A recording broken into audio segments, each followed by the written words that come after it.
కొత్త PCC chief ప్రమాణ స్వీకారోత్సవంలో CM Revanth hot comments చేశారు. అటు పార్టీ నేతలకు ఇటు ప్రత్యర్థులకు ఒకేసారి వార్నింగ్ ఇచ్చారు రేవంత్. కొత్త పీసీసీ ప్రెసిడెంట్ మహేష్ కుమార్ గౌడ్ సౌమ్యుడని, ఎవరైనా తోక జాడిస్తే కట్ చేస్తామంటూ కామెంట్ చేశారు రేవంత్. మహేష్ కుమార్ వెనుక తానున్నానని చెప్పుకొచ్చారు ఆయన. అయితే ప్రస్తుతం రేవంత్ వ్యాఖ్యలపై కాంగ్రెస్తో పాటు మిగిలిన పార్టీల్లో కూడా చర్చ జరుగుతోంది. అయితే రేవంత్ ఎవరిని ఉద్దేశించి ఈ వ్యాఖ్యలు చేశారు అన్నది ఇప్పుడు ఆసక్తికరంగా మారింది.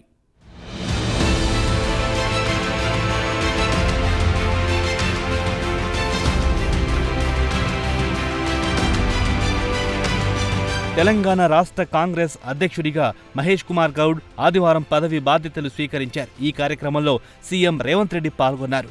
ఎన్ని ఇబ్బందులు ఎదురైనా తెలంగాణ రాష్ట్ర ఏర్పాటు కలను సోనియా గాంధీ నెరవేర్చారన్నారు. పీసీసీ చీఫ్కు పార్టీ అంతా అండగా నిలబడాలంటూ సీఎం పిలుపునిచ్చారు. తెలంగాణ ఇచ్చినా కాంగ్రెస్కు 10 ఏళ్లు అధికారం దక్కలేదన్నారు. గత ప్రభుత్వ పాలనలో ఏ వర్గం సంతోషంగా లేదని చెప్పారు. ఎన్నో పోరాటాలు చేసి తెలంగాణలో ఇందిరమ్మ రాజ్యం తెచ్చామని, కాంగ్రెస్ విజయంలో కార్యకర్తలదే కీలక పాత్ర అని స్పష్టం చేశారు. ఇచ్చిన 6 గ్యారంటీలను అమలు చేస్తున్నామని, ఆర్టీసీ బస్సుల్లో మహిళలకు ఉచిత ప్రయాణం కల్పించామని, పేదలకు ఉచితంగా 200 యూనిట్ల కరెంటు ఇస్తున్నామని, ప్రభుత్వం ఏర్పడిన కొద్ది రోజుల్లోనే రుణమాఫీ చేశామని చెప్పారు. 2 లక్షలు రుణమాఫీ చేస్తామన్నాం, చేసి చూపించామని, రాష్ట్రంలో కాంగ్రెస్ సర్కార్ ఏర్పడిన 2వ రోజు నుంచి హామీలు అమలు చేస్తున్నామని, కాంగ్రెస్ పేదల ప్రభుత్వం నిరూపించామని తేల్చి చెప్పారు. కేటీఆర్, హరీష్ రావు ఉద్యోగాలు ఊడిన తర్వాతనే నిరుద్యోగులకు ఉద్యోగాలొచ్చాయన్నారు రేవంత్. 90 రోజుల్లోనే 30,000 ఉద్యోగ నియామకాలు చేశామన్నారు. వచ్చే పంటలో సన్నవడ్లకు 500 బోనస్ ఇస్తామంటూ రేవంత్ రెడ్డి ప్రకటించారు. అదేవిధంగా ఇటు బీఆర్ఎస్ పై కూడా ఆయన ఆగ్రహం వ్యక్తం చేశారు. రాష్ట్ర ప్రభుత్వం ప్రజలకిచ్చిన మాట ప్రకారం రుణమాఫీ చేశామంటూ ఆయన అన్నారు. కానీ బీఆర్ఎస్ ఎమ్మెల్యే హరీష్ రావు రాజీనామా చేయకుండా డ్రామాలాడుతున్నారన్నారు. హరీష్ రావు, మేం రుణమాఫీ చేశాం, రాజీనామా చేయకుండా నువ్వెక్కడ దాక్కున్నావు అంటూ మాజీ మంత్రిని సీఎం రేవంత్ రెడ్డి ప్రశ్నించారు. రైతులకిచ్చిన మాట ప్రకారం పార్లమెంట్ ఎన్నికలలో సన్నాసి తాటి చెట్టు లెక్క పెరిగిండు గాని, దూలం లెక్క పెరిగిండు గాని, దూడకున్న బుద్ధి కూడా లేదని నేను ఆయన చెప్పినా, నువ్వు రైతు రుణమాఫీ చెయ్యి, నేను రాజీనామా చేస్తా అని సవాలు విసిరిండు. ఆయనలోనే నేను యాదగిరిగుట్ట లక్ష్మీ నరసింహ సాక్షిగా చెప్పిన 15 ఆగస్టు లోపల 2 లక్షల రూపాయల రుణమాఫీ చేసి తీరుతాని మాట ఇచ్చిన, పార్లమెంటులో 42% ఓట్లు, 8 పార్లమెంట్లు మీరు గెలిపించారు. ఇచ్చిన మాట ప్రకారం 15 ఆగస్టు నాడు ఖమ్మం కొత్తగూడెంలో భద్రాద్రి రాముల వారి సాక్షిగా 23 లక్షల మంది రైతులకు 18,000 కోట్ల రూపాయలు రైతుల ఖాతాలో వేసి రైతుల కళ్ళల్లో ఆనందం చూసినాం. మరి ఇవాళ మా కాంగ్రెస్ పార్టీ కార్యకర్తల సాక్షిగా ఆ సన్నాసిని నేను అడుగుతున్నా, రాజీనామా చేస్తా అన్నావు కదా, సిద్దిపేటకు పట్టిన చీడ పీడ విరుగడవుతుందని ఆ సవాళ్ళు మేము స్వీకరించినాం. మరి ఈరోజు ఆ సన్నాసి ఎక్కడ దాక్కున్నాడని నేను అడుగుతున్నా. నేను వివరాలు పంపిస్తా. 2 లక్షల వరకు ప్రతి రైతుకు ఈరోజు రుణమాఫీ చేసిన చరిత్ర, ఇచ్చిన మాట నిలబెట్టుకున్న చరిత్ర. 15 ఆగస్టు నాడు పండగ ఉన్నా, కార్యక్రమాలు ఉన్నా, ఇచ్చిన మాట ప్రకారం మేము వెయ్యాల్సిందే అని 3 విడతలు 27 రోజుల్లో 15 ఆగస్టు లోపల 2 లక్షల లోపల రుణమాఫీ అందరికీ చేసినాం.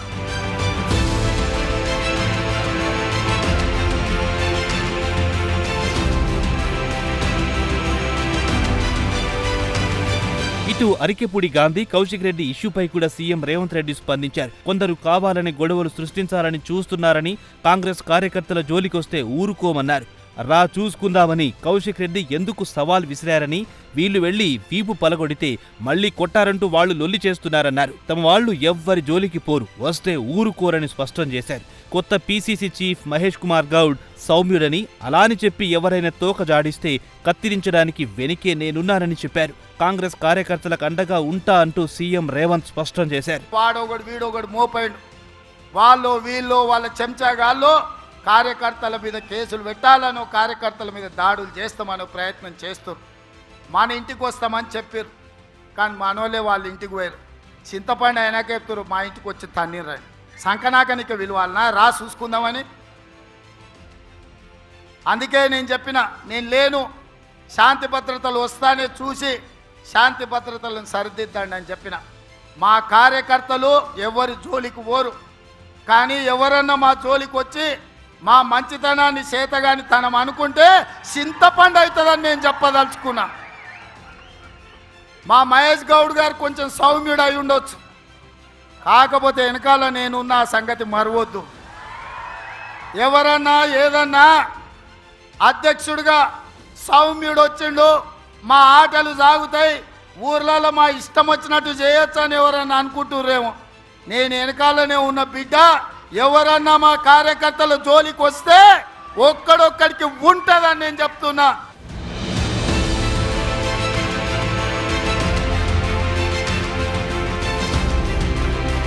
మరోవైపు టీపీసీసీ కొత్త చీఫ్ మహేష్ కుమార్ గౌడ్ మాట్లాడుతూ గాంధీ భవన్ దేవాలయం లాంటిదన్నారు. తనకు సోనియా గాంధీ ఓ దేవత అన్నారు. కాంగ్రెస్ కార్యకర్తలు దేవుళ్లాంటి వారని చెప్పారు. ఆ తర్వాత సీనియర్ నేత విహెచ్ మాట్లాడారు.